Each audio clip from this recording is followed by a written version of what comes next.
Hello, everyone. Welcome back. Ready for another deep dive?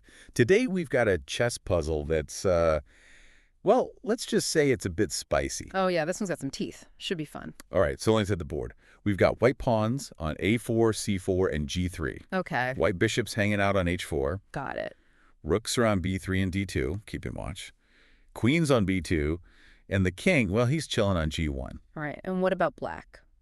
Black's got their king on C8, rook on F8. Uh-huh. Pawns on A5, C5, C7, and one way up on H3. Black queen is looking pretty strong on C6. Yeah, commanding that diagonal. Definitely.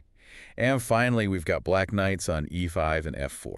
All right, so let's get this going. What jumps out at you when you first see this position? Well, immediately my eyes are drawn to that white king. He looks pretty cramped, right? Yeah, he doesn't have a lot of breathing room, that's for sure. And with those black knights lurking around, particularly the one on F4, it feels like there's some serious potential for trouble.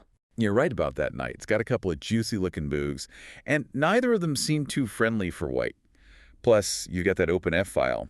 That black rook on F8 could become a real headache. Absolutely. If black can activate that rook, it's going to be a bad time for white. So the question is, how can black take advantage of all this? What's the best move here? What do you think? What's the move that really unlocks this position for black? Well, after looking at it, I think the key is that knight on F4. Black should move it to E2. In F4 to E2. Hmm. Interesting. Why is that such a strong move? It's all about the forced sequence that follows. White has to block the attack on their rook, so they're pretty much obligated to move their rook from D2 to E2. So RD2 to Re2. Okay, I see that. What's next? Now, black really puts the pressure on. They move their rook from F8 to F1, taking full advantage of that open file we talked about. RF8 to RF1. Whoa, yeah, that's looking menacing. The white king has to move now, right? He's got to get out of the way of that rook. Exactly, KG1 to KF1, but black has a nasty follow-up. Oh. They're going to swing that queen over from C6 to H1. QC6 to QH1.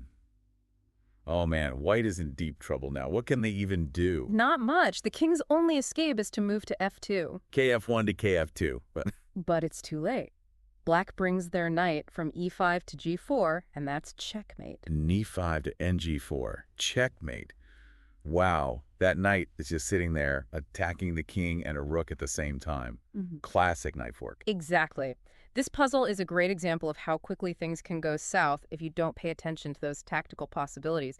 The knight fork, it's a simple pattern, but it can be absolutely devastating. Absolutely. Well, that was a fun one. Thanks for breaking it down. My pleasure. Always enjoy a good chess puzzle. All right, everyone, that's our deep dive for today. Thanks for joining us, and we'll catch you next time.